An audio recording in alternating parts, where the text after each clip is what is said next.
London میں موجود سابق وزیر-اعظم نواز شریف کو لاہور کے ٹیچنگ اسپتال میں ویکسینیشن لگانے والے ویکسینیٹر کا نام سامنے آ گیا۔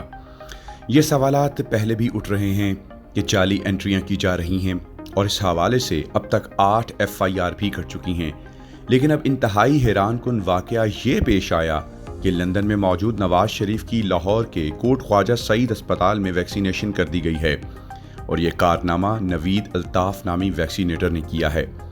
یہ جعلی انٹری کل شام 4:04 پر کی گئی، جبکہ صرف یہ نہیں بلکہ دوسری ڈوز کے لیے نواز شریف کو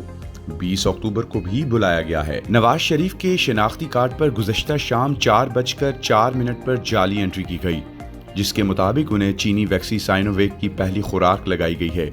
جبکہ ڈیٹا نادرا میں بھی اپڈیٹ ہو چکا ہے۔ معاملہ سامنے آنے پر محکمہ صحت کی جانب سے FIA کے سائبر کرائم ونگ کو خط لکھا گیا ہے اور غلط اندراج کرنے والوں کے خلاف کارروائی عمل میں لانے کا کہا گیا ہے۔